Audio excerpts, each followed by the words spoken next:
Liam, and thanks everybody for joining today.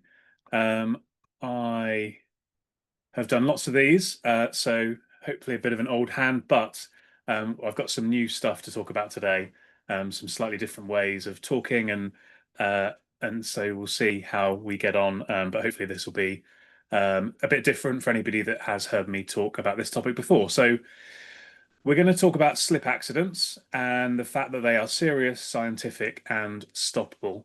And I'm going to talk through how we can stop these things from happening in 5 scientific steps. So, what you're going to get out of today's session, we're going to talk about what you can do to prevent these incidents.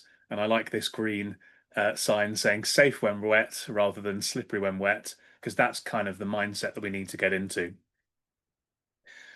You're going to learn what you can do to drive fewer incidents, to improve defensibility, and all of that is going to be encapsulated within a proven science. So we're not guessing here. We're not sort of sticking our finger in the air and hoping for the best.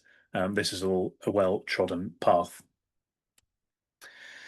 And the idea for you guys really is to learn how you can drive down incidents, see less harm, get some time back for yourselves, give you that freedom and headspace, because we know that increasingly safety professionals are being asked to do more and more and more. And this problem is one that is so common that it can become a bit of a pain in the bum, to say the least. Drive up recognition and respect as well, and increase reassurance, give you that peace of mind. So whilst we're talking today about a technical topic, the idea here is really to give you guys so all of these outcomes for yourselves to take away into your business and your career. So just to check everyone's awake, I'd love for you to let me know in the chat, have you ever felt one of these emotions about slip accidents? Have you ever felt that slip accidents are simple? Have you ever felt that they're inexpensive, they're cheap things that happen? Have you ever felt that they're inevitable? There's nothing that we can do to stop them from happening? Or have you ever felt that they're not really that serious? Let us know in the chat and we'll keep an eye on that as we go. So before I get into the technical, I thought I'd just quickly share a bit about me and my story and why I became so passionate about this topic. So if you cast your mind back to 2012 and the lead up to the London Olympics, this was a time for me before kids and marriage. So Sundays were relaxing. Perhaps one day those days will come back, but at the moment they're not. My girlfriend, who's now my wife, and I went to a place called Columbia Road Flower Market in East London, and we were having a jolly nice day, and it was a lovely sunny day as well. We started to head home. We were driving and we parked up our car in the Sainsbury's car park in Islington in North London. And we started walking to the front of the store. And I was walking more or less where this chap here on the screen wearing the blue jumper is standing. And then that's the last thing that I remember for several hours. This was a picture of me later that day. You can tell it's many years ago by the color of my hair compared to the color of my hair now. What happened was a car came around the corner too fast, lost control, veered from side to side, mounted the curb, and ran me over. So I've got a plate in my collarbone. I broke my wrist. I broke my ankle. I had some neck damage, cuts, scrapes, bruises, all of that jazz. And yeah, that really knocked some sense into me in terms of the importance of safety. Not that I didn't think safety was important before, but when something like that happens to you, it's very hard to not get passionate about safety. So since then, I've been working in this field, not quite as long as Liam, but getting up there in years. I host a podcast called Safety and Risk Success. I host what's called a safety roundtable every couple of weeks where we have guests on and talk about all sorts of things around safety, not just about what I do. I've written a best-selling book. It was Amazon #1 bestseller for safety and for insurance. It's called Prevent Slip Accidents with Slipology. And if you want a copy of that book, everyone who attends or who watches this can get a copy for free. I'll give you details on that later on. My business, we do three things. We do diagnostic work, so we help people to understand why they have slip risks. We help them to solve those slip risks with practical solutions, and then we help them to maintain standards over time. We've won some awards. We've got some great partners like AXA Insurance. We've got some well-known clients, Network Rail, NHS, lots of big companies, but also smaller companies. And we've helped several thousand sites to mitigate their slip risks over the last few years. Also delighted to have some kind words said about me by other people. A couple here from Malcolm and Rosie. I won't swear and say IRSM on an IOSH talk, but lots and lots of happy clients and people that we've interacted with over the years. So I want to start by doing a bit of an X-ray here. So below the surface of this, there's quite a lot of hidden costs and some potentially surprising problems. I'm going to challenge you a bit here, if you don't mind. I'm going to prod you a little bit in a nice way. So the first thing I want to talk about is what's called the return on effort curve, and this is a well-known phenomenon, this S curve. And the idea is that, the more effort and investment you put into something, the better returns that you get, and the less effort you put in, you do the basic stuff, then you get more modest results. And that, in my experience, is where most people are when it comes to slips. So I'm delighted to say I've never been to any organization who is doing nothing at all in this area, and that's obviously great. And the fact that pretty much everyone is doing the basics is good because it's preventing a lot of things from happening. But we are still seeing, as I'll talk about in a minute, quite a lot of incidents happening. And I'll just highlight here, high performance, small extra effort, but high return. And this absolutely is my experience, to go from doing the basics, which most people are doing, to doing this really well, you can have an exponentially better result, but it doesn't require exponentially more investment, whether that's time, effort, focus, cost, whatever it might be. So I've just come back from a week in Italy and I was eating a lot of pasta. We often talk about the Swiss cheese model and things somehow get through. Actually, in many ways, the opportunity here is that we're a bit more like penne pasta when it comes to slips. There's actually some tunnels that we can get through quite quickly. So if we can turn that pasta somehow into cheese, although I don't know exactly how to do that, but that's kind of where we want to try and get to. So you've probably seen this before. This is the riddle data from HSE. What can you see? We can see that slips, trips, and falls as a category is the largest category, and it has been forever. We can also see that it's very, very flat. So, the doing the basics is keeping us where we are, but it's not really improving things. Now, when it comes to costs, I mentioned we work with AXA. AXA has an article on their website, and they say that in 2018, they spent £80 million, 80, on slip claims, and that compared to 30 million for manual handling. And then trips were on top, but trips is much smaller than slips. So that category of slips, trips, and falls, it's 70–80% of it is slips. What's happened since 2018? Well, we've seen a continued flatlining of performance, but what's been going on wider in the world, a massive drive of inflation of costs. So, in the last few years, it's very hard to argue that this problem hasn't got much worse.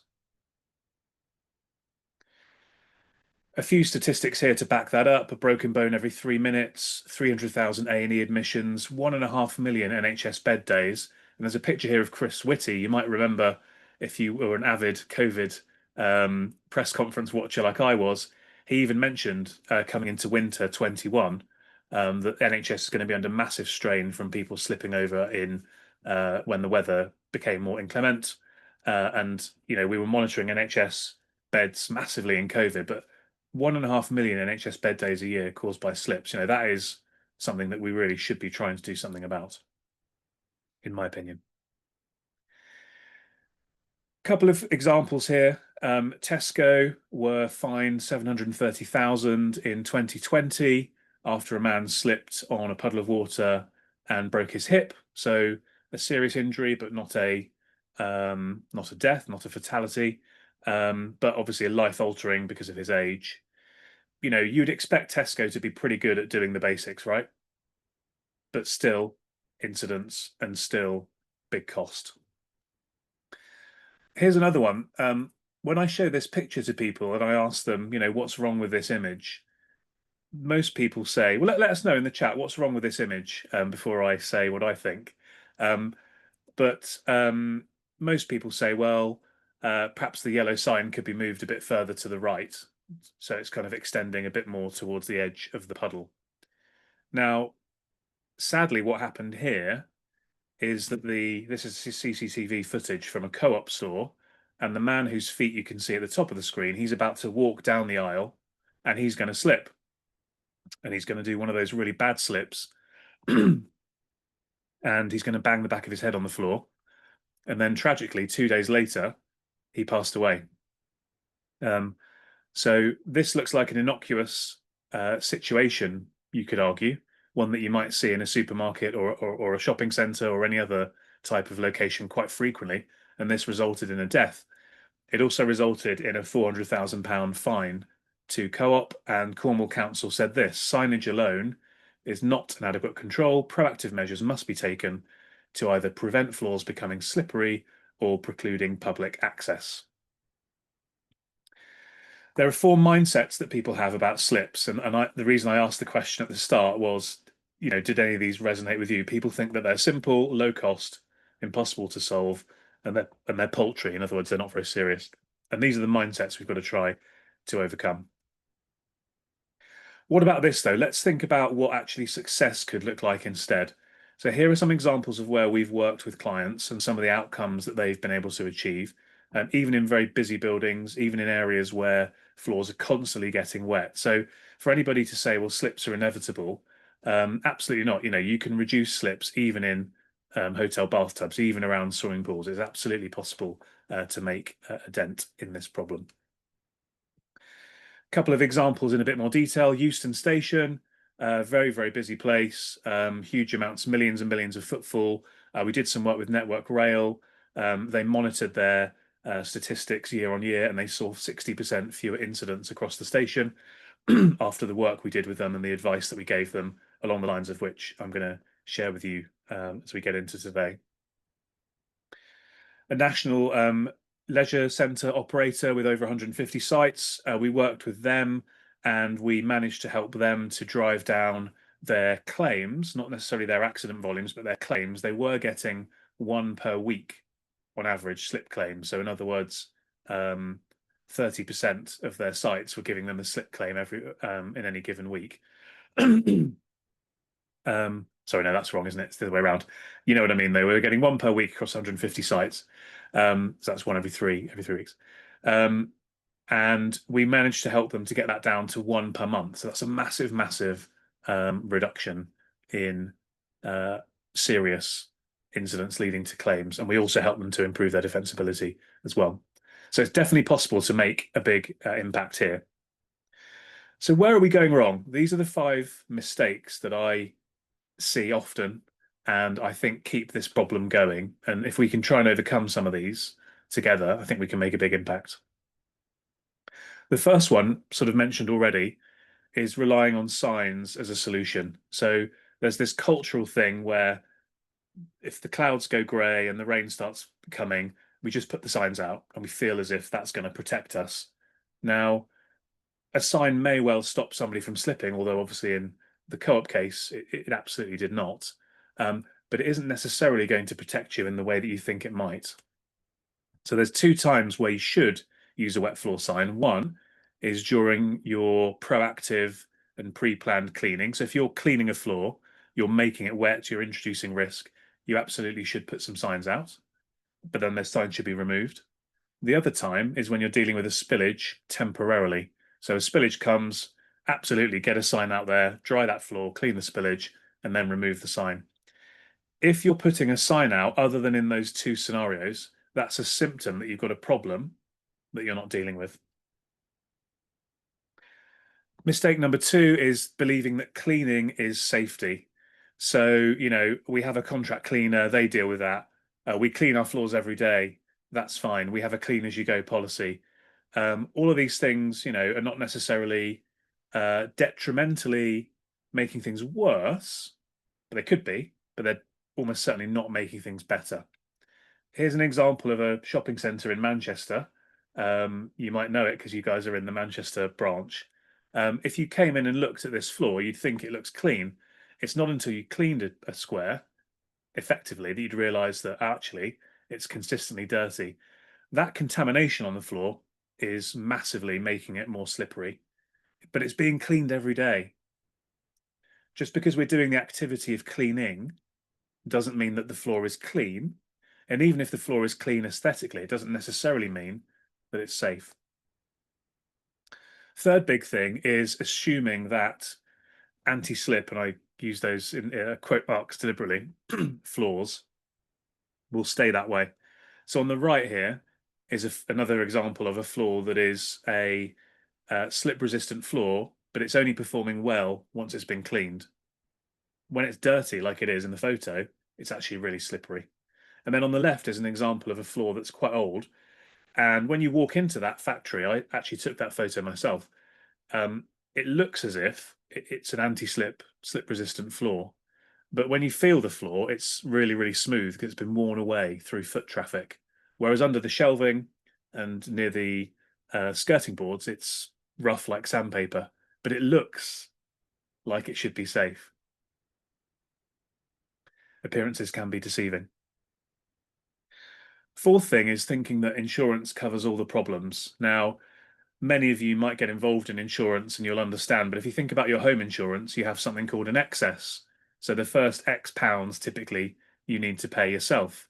So straight away, it's costing the business if someone slips. There's also something called an aggregate most of the time, whereby if your claims exceed a certain volume, then the insurance cuts out and you have to pay everything above that. People often seem to forget that every claim you have this year is going to be effectively added on to your insurance premium in the following year. So you might not be paying now, but you're going to be paying in the future. And then, of course, we can't forget the uninsured costs. So not every cost is covered by insurance anyway. HSE would say 8 to 36 times the insurable cost is uninsured cost. And then the fifth one, which is a big one, is treating slips like trips. So slips, trips, and falls are not the same thing. They're very, very different. If you take the advice I give you today and you go into a building that has a trip problem, you're going to make no difference to that trip problem whatsoever. Whereas if you start talking about tidying up and looking for loose cables, you're not going to have any impact on slips. Now, to illustrate the point that I made earlier, here's some claims data. And you can see that in retail, hospitality and leisure, and manufacturing, slips as a proportion of claims is multiples larger than trips. So slips is definitely where the problem is. It's a much more scientific, in-depth, difficult problem to solve. Trips is actually quite simple. And this is one of the problems of bunching together slips and trips, because we do that and then we think it's simple, but actually slips, as hopefully you'll get out of today, there's a bit more to it. So there's a bit of context. What if we use a bit of crystal ball gazing here? What if we think about, well, let's carry on the way we are versus let's try and take a new, fresh scientific approach? What would be the difference to that? So I've given you the historic picture based on the Riddle numbers and the cost numbers, which are only going up. Let's also think about some big, massive trends that are driving things in the world. Let's think about inflation. Let's think about demographics and an aging population. Let's think about society being more litigious. Let's think about urbanization. Let's think about the move towards ESG and the fact that safety needs to be lived and breathed and not just paid lip service to. Let's think about some of the challenges around workforce and labour at the moment. And then let's think, right, well, if we carry on the way we are, if we just carry on doing the basics, what's going to happen with all of that piling on top of us? Things are going to get worse, more incidents, more harm. more cost, more stress, more scrutiny as well. What about if we take a different approach? Fewer incidents, less harm, lower costs, less stress for you guys, more trust, and the ability to profit from safety, which is an expression that I really love. So, I would certainly urge you to think about all of these things in terms of, let's not be a safety crab. Let's not carry on going sideways. Let's try and improve things.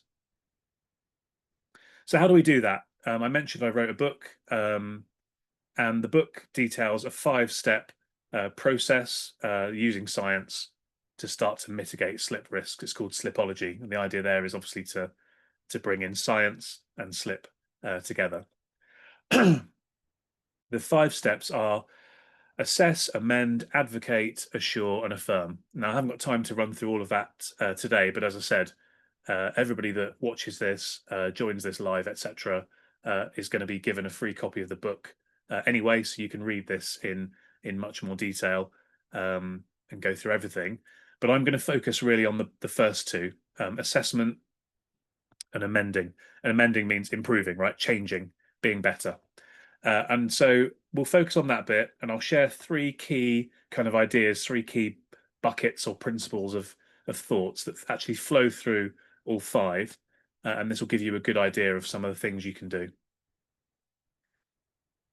So the first thing is that what I've realized over the last sort of 13 years is that there are 6 really key drivers to why somebody might slip. So if I go into an organization and they're doing well, it tends to be that they're doing stuff in all of these 6 areas, or maybe not all of them, but a lot of these 6 areas.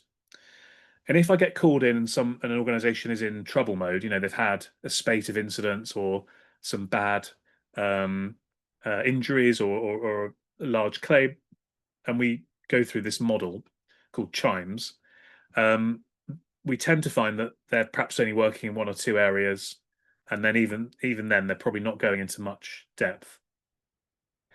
So I'm a fan of models, mnemonics, acronyms, and all that. So chimes is the name of this model, and it's the 6 reasons why somebody might slip. So I'll run through it quickly.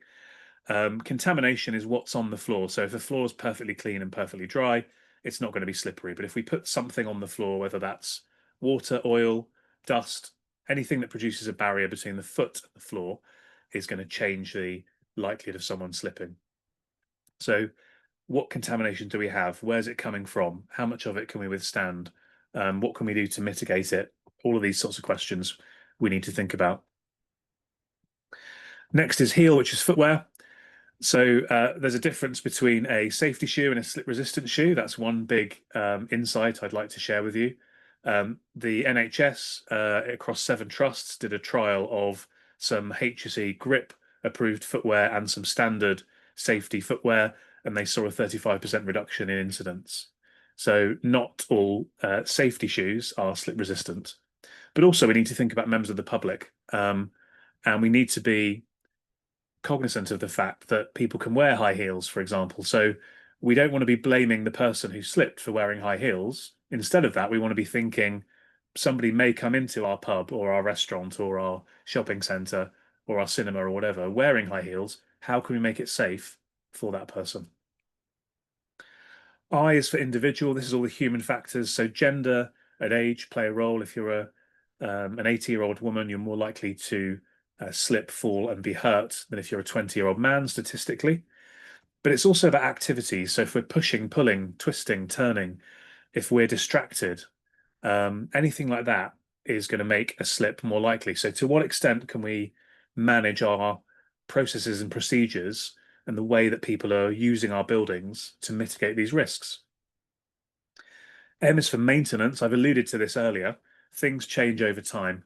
Wear and tear, change of use, and cleaning are massively key controls to mitigating slip risk.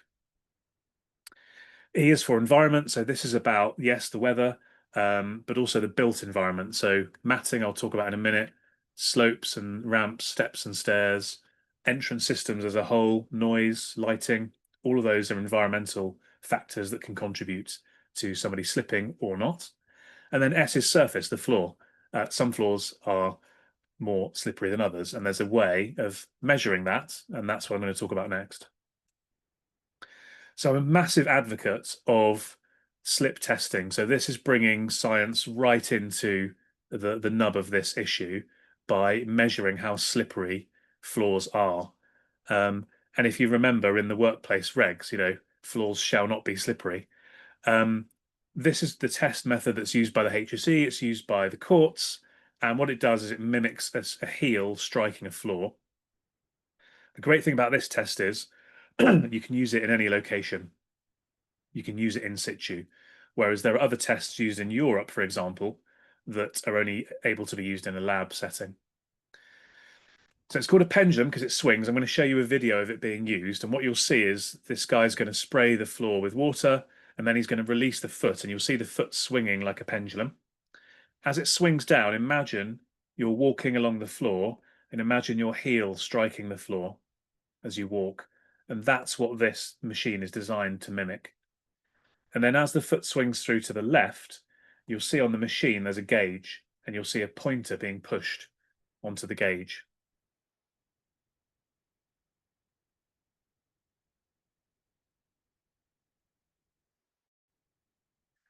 I'll show it to you again.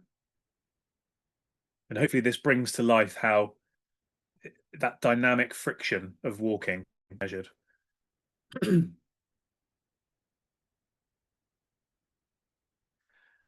So as I say, this is what is used in the courts. It's what the HSE use. So that co-op case I mentioned, I was asked to go and do this testing on behalf of co-op, and somebody from the HSE from the HSL in Buxton was sent in to do testing on behalf of Cornwall Council. So we do a lot of work in court cases. If someone slips and they try and sue you, the likelihood is one of these tests is going to be done.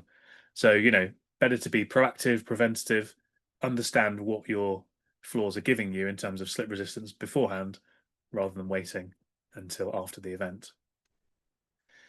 So the test has two main benefits. The first one is you can quantify your risk and therefore you can do stuff to reduce it. So the test gives you what's called a pendulum test value.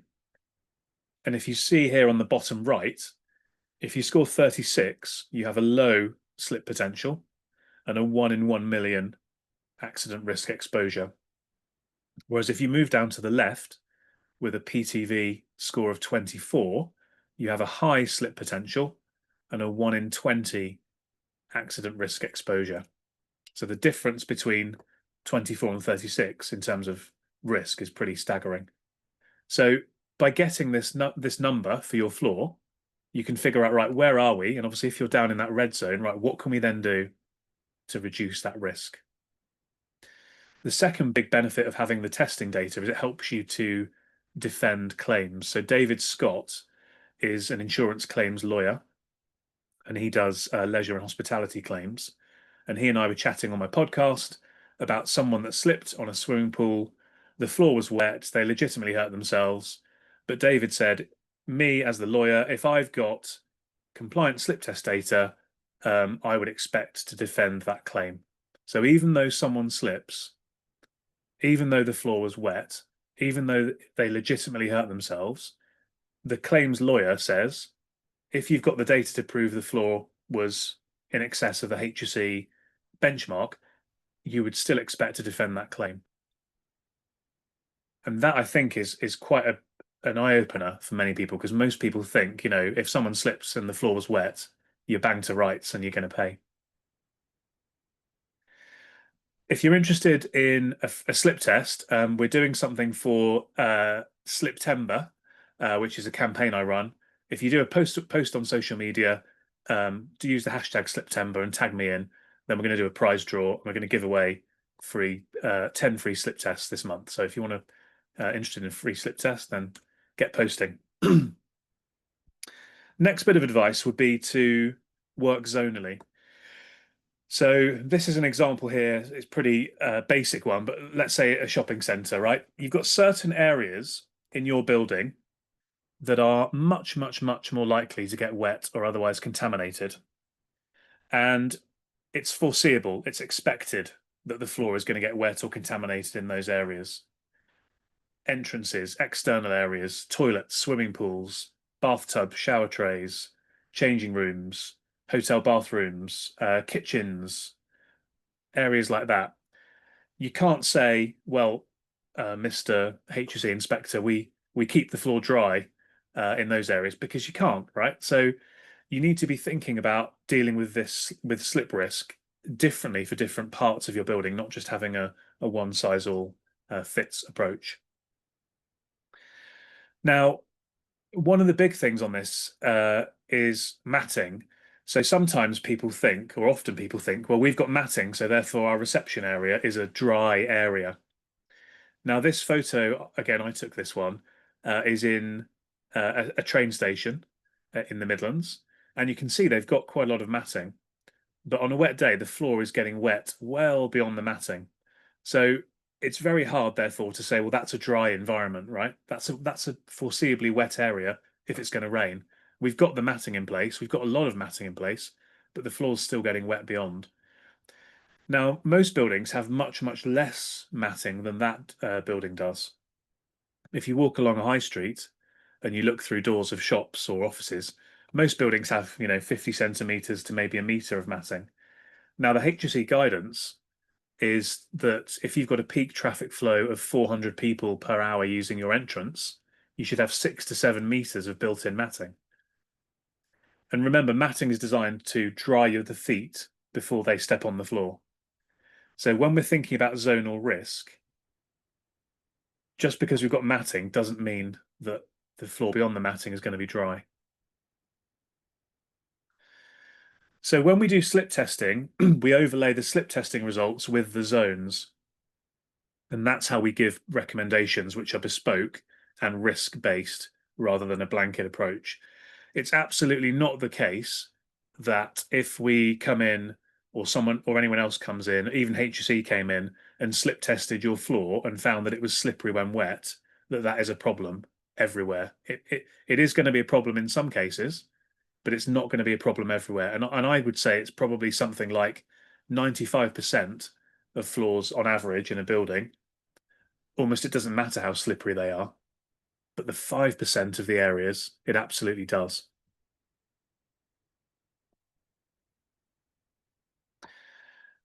And let's think about overlaying chimes that we spoke about with a zonal approach and thinking about, say, washrooms. There are what I'd suggest you do for each environment, each area in your building is think about them specifically, do the sort of chimes analysis, get the slip testing done, and then address the risk assessment and then the policies and procedures for each area in a bespoke way. And then that's how you can really get a grip on this problem.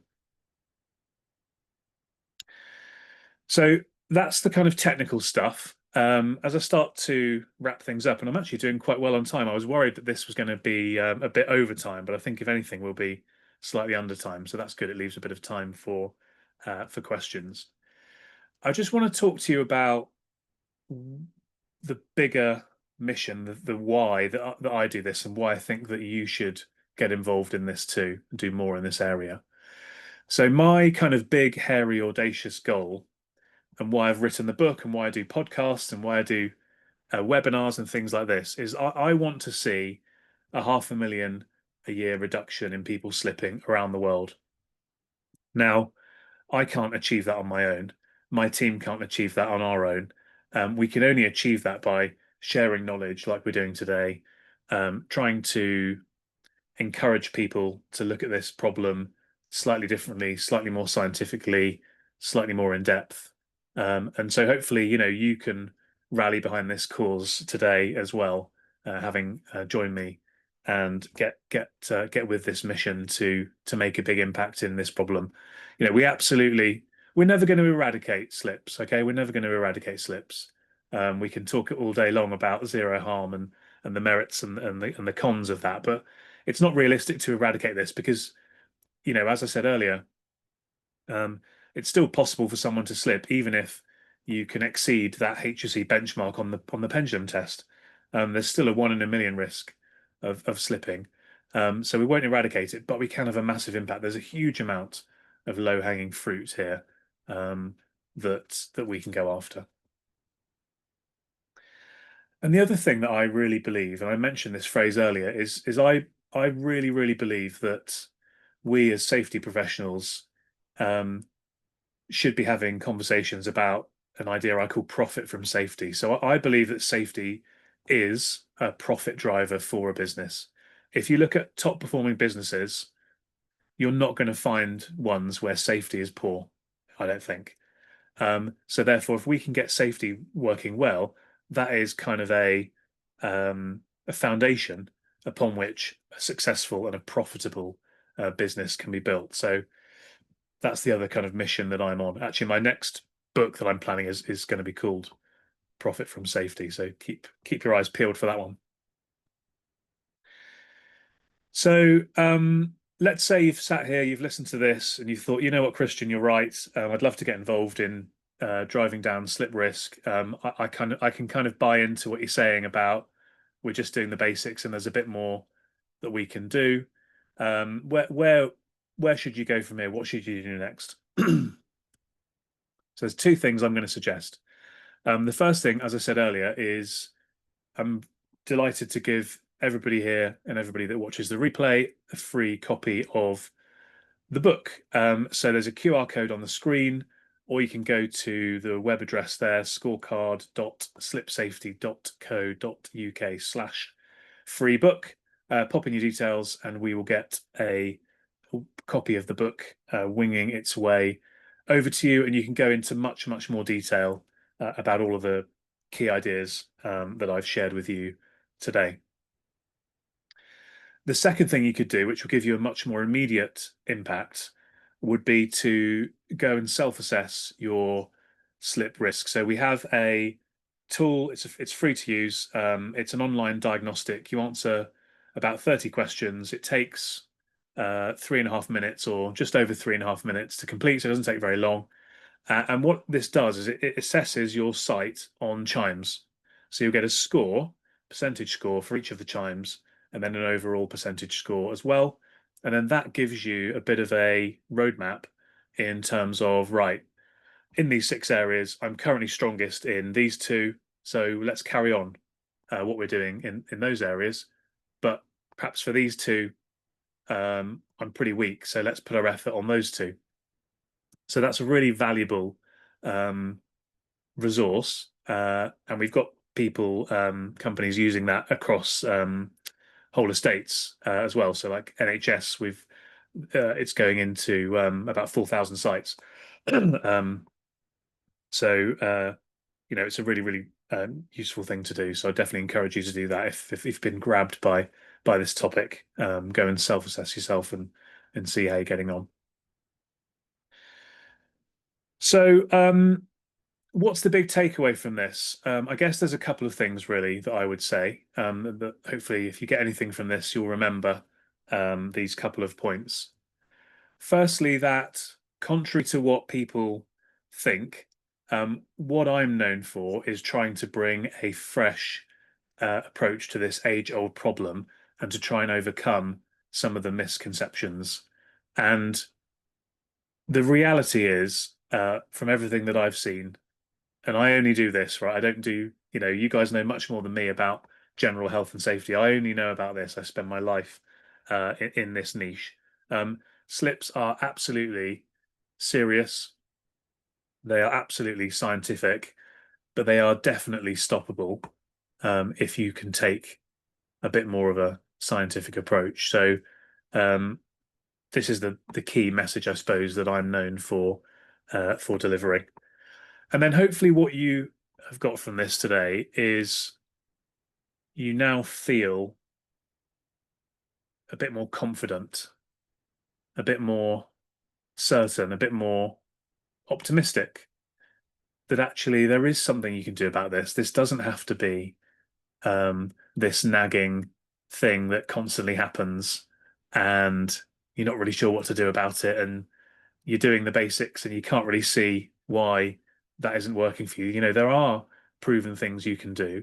And so, I'd love for you to go away, have that feeling of optimism, have that feeling of, wanting to do things a bit better in this area, and to remember that, as we've alluded to with some of the cases we've spoken about today, and there's loads more in the book, these things are serious, and every slip you can prevent, is a life that is positively impacted. And at the end of the day, that's why we're all in safety.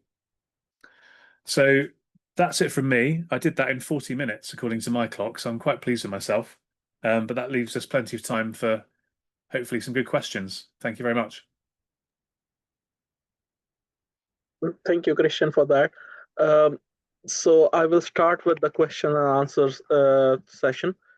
The first one is actually not a question, it's a comment on the pendulum test. So if you want to add anything about it.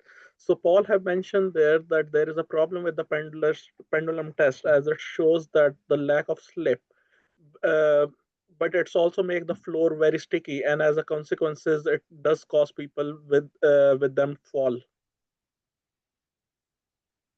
Are you happy to unmute Paul and give me a bit more context? Because I've not come across this problem before.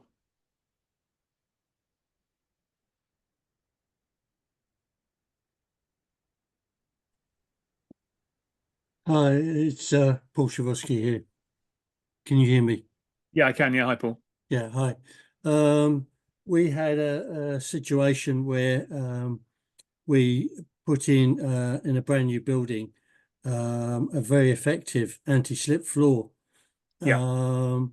And I don't think we actually measured it with a slip test, but it was a high. The nature of the building was that we needed a high anti-slip floor, and what it did was people found that the floor became very sticky is the wrong word, but I can't think of a better word, where the fit just sort of grips onto the floor far more than people expect. And I get what you mean now. Yeah. And people started to fall over. Yeah. Yeah, I get what you mean now. So it's finding a balance, right? So if you put in a floor that is super anti-slip, there's potentially a few problems with that. The first one, as you say, is it almost feels too grippy, and you can sort of have like that almost start a trip kind of hazard. Um, the second thing to bear in mind, just as a side note, is you want to try and get a consistency. So you wouldn't want to have a super grippy floor next to a super slippery floor if you could help it. But the other challenge with the other two challenges with a super duper mega anti-slip floor, slip resistant floor, is firstly it can produce a cleaning issue because it's much more difficult to keep a highly textured floor clean than a smooth floor. And even a highly textured floor can become slippery if it's not cleaned effectively. So, something that's kind of in between is sort of, if you think about the Goldilocks principle, something that's in between is probably easier to maintain. And then the other one is obviously wear and tear, like we said before. So yeah, it might go in as being super grippy and almost too grippy, but over time things will change. And it's always therefore worth monitoring and seeing how things are developing over time. But yeah, that kind of Goldilocks principle, I talk about that quite a lot. I did a LinkedIn article about that a couple of years ago. It's not necessary to go overboard with this. You want to find that right balance.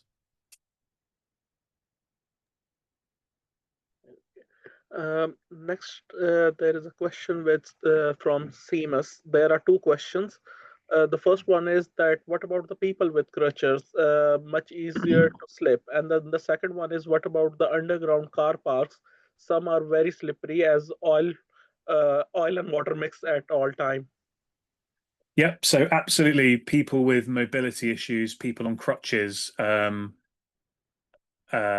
have a higher risk of slipping. I actually investigated a fatality from a slip where somebody was on crutches and it was their crutch that slipped away from them, and they fell face first and hit their head on a hard tiled floor and again sadly passed away.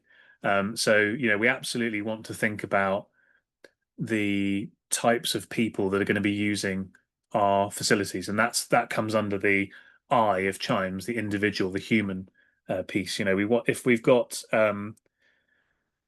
elderly, immobile, infirm, sick people. You know, if we're looking after a hospital, for example, you know, we know that we've got high risk population in our building, and therefore we need to go a bit above and beyond. Versus, let's say, somewhere like I don't know, maybe a 24-hour gym that is probably going to be 90% or 95% used by people in their 20s or early 30s. I imagine I'm making a sweeping generalization, but the type of population is going to be different. So we absolutely need to bear that in mind. And then in terms of the car parks, yeah, absolutely. Again, an underground car park, you know, people's perception is, well, that's a dry area. It's inside, it's covered, the rain's not going to get in, that's a dry area. But as Seamus has said, we need to actually stand there and look in real life and see what happens. You know, is that floor getting wet from tire tracks? Is it getting contaminated by oil? In many cases, it is, and therefore we need to consider that area to be a foreseeably wet/contaminated area, and we need to deal with it differently than if it was the corridor between offices on the seventh floor, let's say, where the floor's very unlikely to ever get wet unless we're either cleaning it or there's a spillage. And hopefully, if we're cleaning it, we're doing that correctly. And if there's a spillage, we've got a good system of dealing with that spillage quickly, and therefore, you know, that floor is basically a dry area. Next question is from Sarah, and they mentioned that that they work in the social care sector. Now, some of their clients are incontinent and may refuse incontinent wear or take them off without staff knowledge, leading to bodily fluids on the floor, resulting in a slip risk.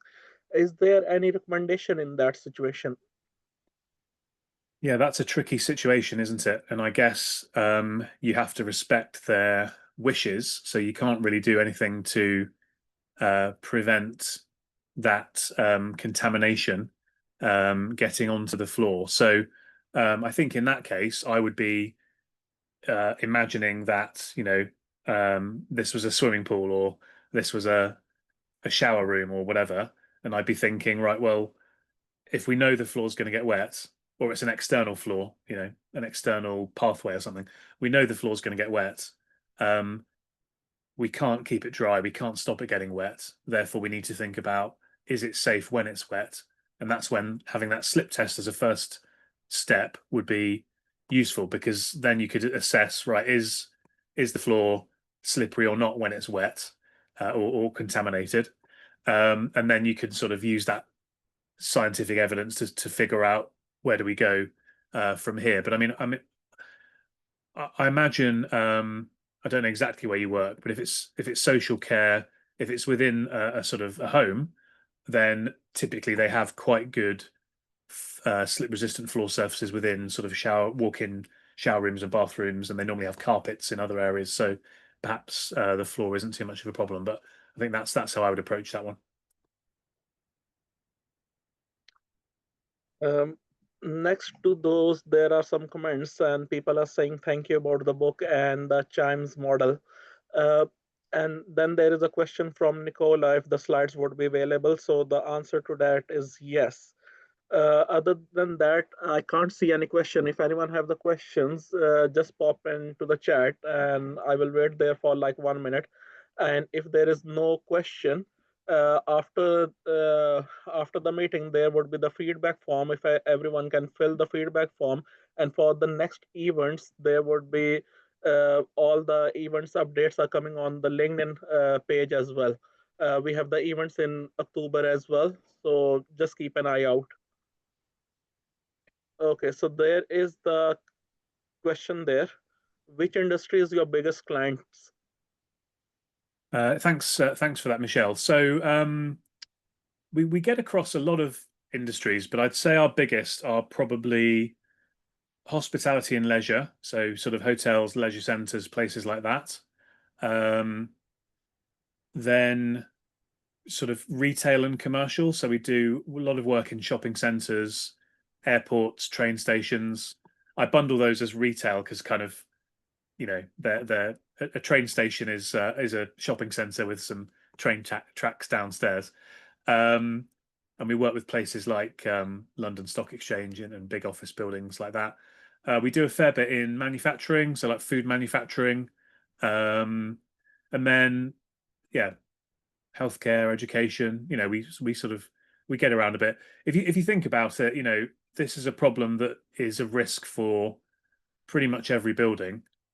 Um, you know, every building has a toilet, every building has an entrance, and that interface with potential contamination. So it's something that does pose a risk to lots and lots of buildings.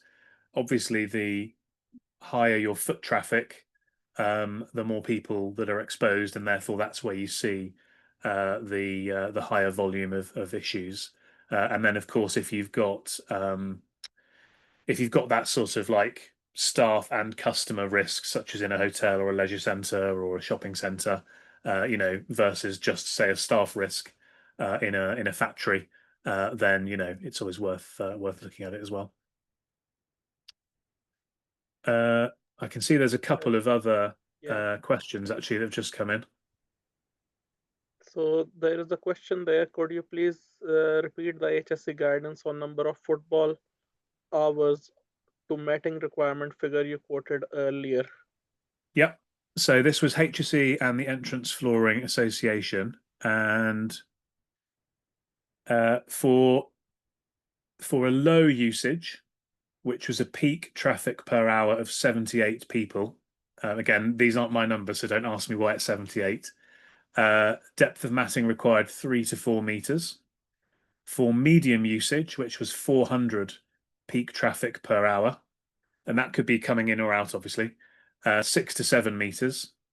And then for high footfall, or high usage, sorry, which was a peak traffic per hour of 800, 8 to 10 meters. Now, I don't know about you, but my experience is that it's very, very rare for any building to have 8 to 10 meters. And again, that's not necessarily a problem. It's that, you know, we're not saying that you must have 8 to 10 meters, but what we're saying is if you don't have 8 to 10 meters, then there's a very good chance that people's feet, as they walk off that matting onto the floor, are going to be wet. And therefore, you need to think about the slip resistance of the floor or the control measures around that floor. Whereas if you've only got, as many buildings do, you know, 50 centimeters to a meter of matting, I'm pretty tall, I'm 6'3". It's more than possible for me to walk into a local supermarket, you know, on the high street and not even step on the matting because I might plant my first foot just outside and then actually step over the matting entirely. So the matting, you know, there's no panacea here. I think that's the key thing. You know, a yellow sign's not a panacea, matting's not a panacea. Even having a slip resistant floor isn't the panacea because if you don't maintain it well, that's not going to do the job for you either. So we've got to look at this in the round. Next question there is from Thomas. I believe that would be a comment. They are asking if is there a gap in national policy guidance on slip when you take the cost and outcomes in consideration? I mean, I absolutely believe there is a gap in policy and guidance. I feel that the size and scope of the problem is so large that it merits a bit more intervention.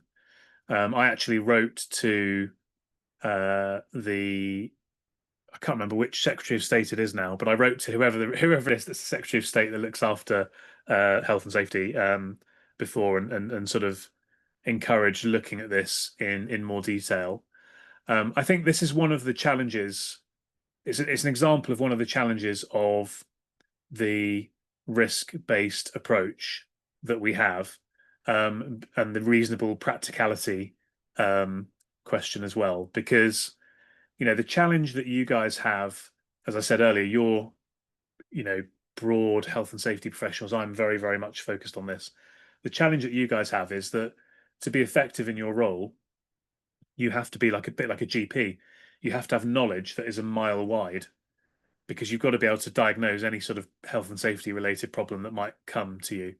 The difficulty with that is if you're a mile wide, on average, you can only ever be an inch deep. So you're very, very shallow depth. Obviously, what I do is very, very thin in terms of its breadth, but deep in terms of its knowledge. And so I think, with that context, saying, well, it's taking reasonably practicable steps. What does that mean? Risk assessment. Well, how detailed can that be? I think we could go a little bit further and be slightly more prescriptive. But I say that as somebody who sort of typically believes in, people being able to do what they want to do and make their choices and so on. So it's a difficult line, but I think we could sort of be a little bit stronger, yeah. And then the question there from Victoria, that what typical recommendation do you give to the clients? So great question, Victoria. So basically the recommendations are going to be dependent on the risk profile of the client. So we use that Chimes model as basically the framework. So we would, if you did the scorecard, for example, you'd get a score for each of those. One of my team or I would then have a call with you and run through your report, and we would say, right, this is how you score overall. This is how you score based on your answers. We'd ask you a few questions, and we might say, well, try this, try that, or we might say it sounds like it's worth to maybe come and do a slip test and start to assess the risk more scientifically. And then we would basically give you recommendations using that as a framework. So for each of those 6 areas, we'd say, right, do this, this, this, this, this, this, etc., etc. And then the last one, I like that one because I have to deal with something similar. It is in the case of rain, when the people come with the wet feet into the facilities, and then there is a water beyond the slip mat. So any comments on that one? Absolutely true. And people often don't think about that. So again, what I always say to people is, when it's raining, just take 10 minutes and just go and stand inside beyond the matting and just observe and see what happens and see how far is that water coming in, where it's coming from, or is it not? If it's not coming in, then that says that the entrance system, it's not just the matting, by the way, there's also canopies and door types and other things that can mitigate the risk. But just see what's actually happening. Don't assume. See what's happening in your building. If the floor is getting wet well beyond, then I would then think about, right, what condition is the floor in? How slippery is it or not? You might have some temporary loose lay matting, although that's obviously not a permanent solution and not one that really solves the problem, but it is a kind of a sticking plaster as a short-term thing. But yeah, this contamination on floors can come from all sorts of weird and wonderful places and not always where we think. Yeah, so there we are. It's almost 1 minute above. Thank you very much, Christian, for this one.